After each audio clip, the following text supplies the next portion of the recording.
Ese Merlí es un loquillo. Uno ve la serie y el maestro de filosofía en cada capítulo quiere andar con una mujer distinta sin dejar a la del capítulo anterior. Y frente a ese seductor irrefrenable uno no sabe si censurarlo, reprobarlo o tenerle envidia.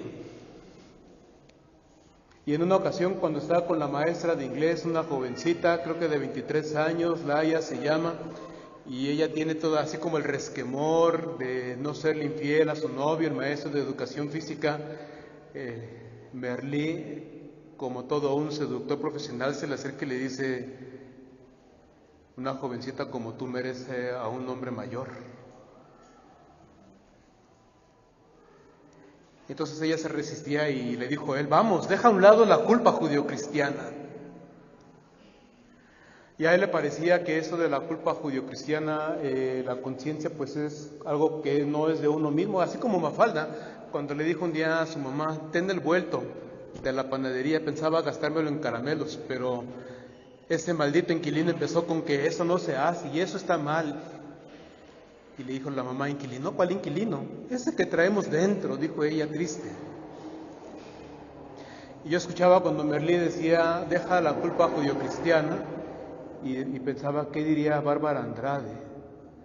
Bárbara Andrade era una maestra extraordinaria de teología, nacida en Alemania, estudiaba literatura en Estados Unidos cuando conoció a un joven médico mexicano con el que se casó, tuvo 4 hijos, se vinieron a vivir a México, daba clases de teología en la Ibero, allí estudió teología, después hizo su doctorado en Alemania, regresó. Bárbara era su traducción del alemán al español, Andrade era el apellido del esposo. Ella decía que si juntara su nombre en alemán con su apellido alemán sería impronunciable. Alta, delgada, se parecía a Ginger de Pollitos en Fuga, según decía un compañero vicentino, pero con los ojos azules. Alta, delgada, traía siempre su abrigo hecho de retazos multicolores, parecía Mario, nuestro inquilino. Pero tenía unas frases extraordinarias, yo recuerdo varias. Pensé en esta cuando escuché a Merlí. Decía ella: no conoceríamos el pecado si no fuera por Dios, y cuando conocemos el pecado lo descubrimos como ya perdonado. Al inicio de sus clases yo pensaba: esta mujer habla en alemán, no entendía absolutamente nada, decía Ricardo Garibay, pero nada. Pero ya después me cayó el 20 y todo tenía como una claridad impresionante. Así es Dios, decía: primero es la gracia, primero es el amor, primero es el perdón, comentando la frase de Jesús al criminal que estaba crucificado junto a él, a su vecino de muerte, cuando le dijo: hoy estarás conmigo en el paraíso. Timothy Radcliffe le decía: así es Dios, tiene un sentido del tiempo muy diferente del que tenemos nosotros. Todavía Jesús no resucita y ya tiene al criminal en el paraíso. Todavía no hemos pecado y Dios ya nos perdonó. Parece increíble y cosas de locos, pero así es, y es verdad.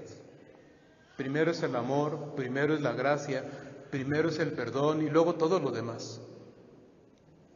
Nos puede pasar lo que le pasaron a Coy y a Tánger Soto en la carta esférica, que estaban busque y busque su barco, hundido hacía más de 2 siglos, con su cargamento de esmeraldas que ellos querían rescatar, y se consiguieron su atlas, su mapa cartográfico de aquella época, hicieron los cálculos para saber cuál sería la ubicación según las coordenadas actuales.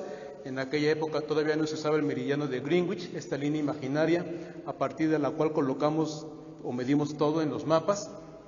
Y entonces ellos hicieron sus cálculos, fueron al lugar donde estaba el barco hundido, y por más que bucearon y bucearon no encontraron nada.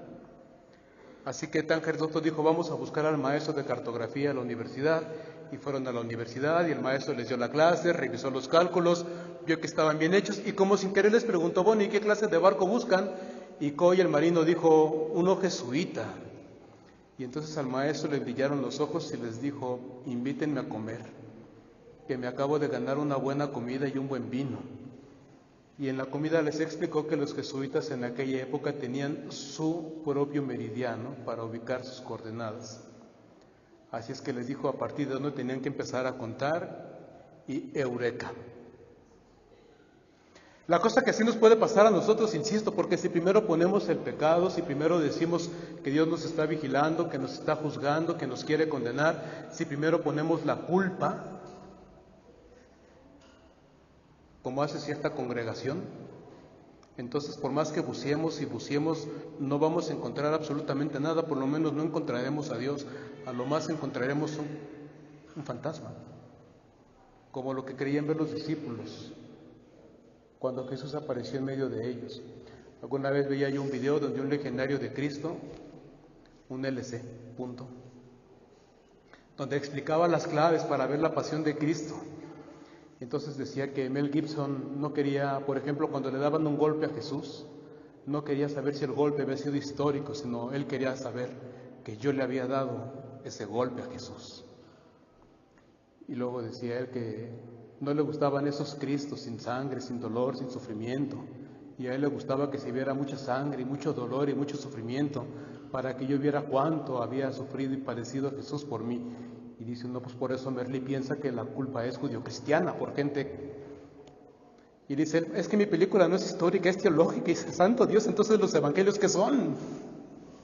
Seguro la película y lo que piensa Mel Gibson es la teología. Pero en el evangelio no hay culpa, en el evangelio solamente hay amor y gracia y bondad, sin límite ni condiciones, ofrecida para todos antes que nada. Los evangelios no quieren subrayar culpa ni quieren que nos sintamos mal. Lo que quieren los evangelios es solamente que nos sintamos infinita, incondicional y eternamente amados por Dios. Hasta el extremo de la cruz, punto. Por eso los evangelios hicieron a un lado todo aquello que hiciera sentirnos culpa, para ponernos frente a todo aquello que nos hiciera experimentar plena e intensamente el amor de Dios por nosotros en Jesús y en la cruz. Y eso es distinto.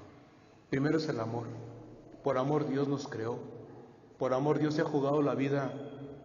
Y por amor Dios ha levantado a Jesús entre los muertos. Solo por amor, sin culpas, sin rencores, sin ajustes de cuentas, sin venganzas. Aunque nos cueste entenderlo. Porque nos cuesta entenderlo. Insisto, si nos queremos medir desde la culpa y desde el pecado, pues entonces nos toparemos con un fantasma. Y quien que se pelea con un fantasma le gana al fantasma. Piensen en los niños que empiezan a andar en bicicleta. Todos los niños nos caemos cuando comenzamos a andar en bicicleta. Todos, aunque las bicicletas tengan 2 llantitas atrás, todos. Y nos da miedo y aventamos la bicicleta y hacemos berrinche. Y tienes tú que acercarte con el niño y decirle que así nos pasa a todos, que no se preocupe, que se va a volver a caer incluso, pero que no pasa nada, que ya estás tú, que se levante. Y si le dejas al niño quedarse en su miedo, pues sí, aventará la bicicleta y no se volverá a caer. Y tampoco cruzará ninguna meta ni ganará ninguna carrera. Pero si el pequeño piensa que puede andar en bicicleta, que es capaz de dominarla y de avanzar, aunque se vuelva a caer, aunque tenga tropiezos, si hay confianza en que el camino se puede recorrer y la meta es segura, aprenderá a andar en bicicleta y llegará lejos. Lo mismo pasa con el amor de Dios en nosotros. Si lo primero es el amor, aunque tengamos tropiezos y tengamos caídas, si hay una confianza absoluta en Dios y en su amor, en su misericordia, llegaremos a la meta y ganaremos la carrera. Esto era lo que insistía Bárbara Andrade.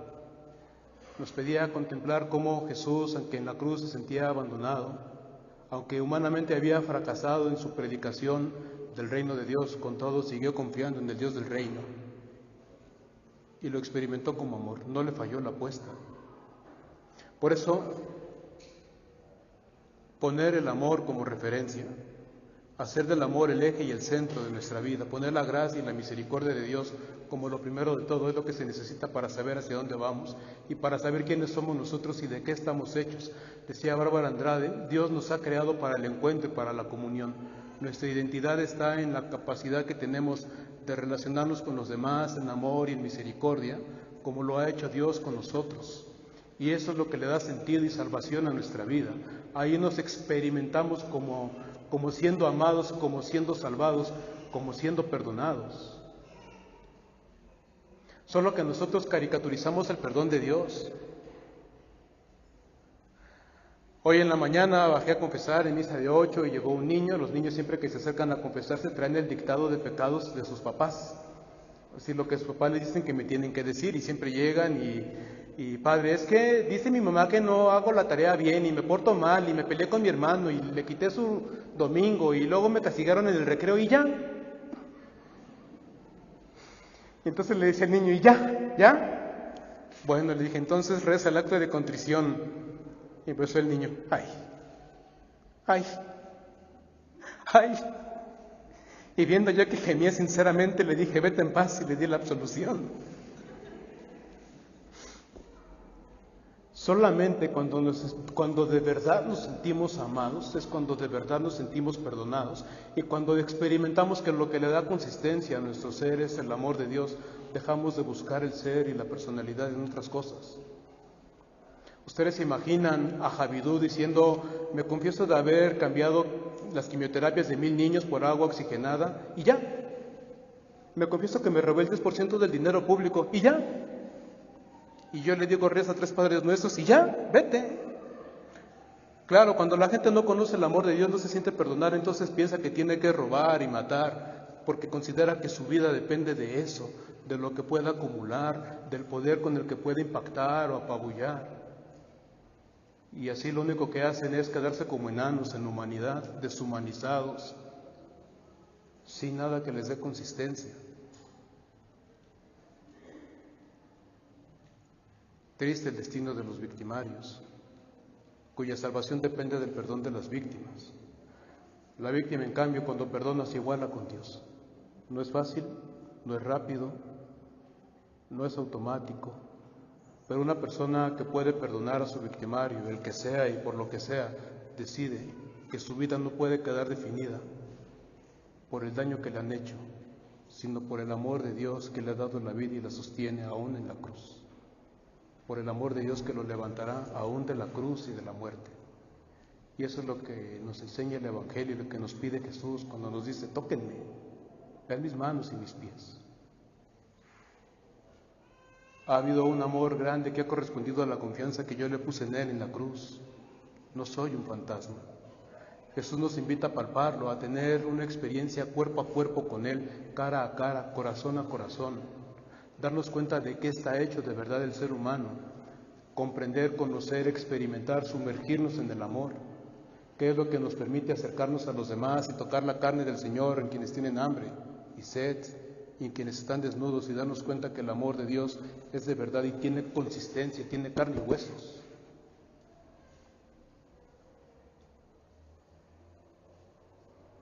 En fin, que lo que Dios quiere simplemente es eso, que experimentemos el amor, que lo palpemos, que lo encarnemos, que no le tengamos miedo, que nos acerquemos a Él tanto como Jacob cuando se acercó a luchar con Dios y decirle, no te voy a soltar hasta que me bendigas.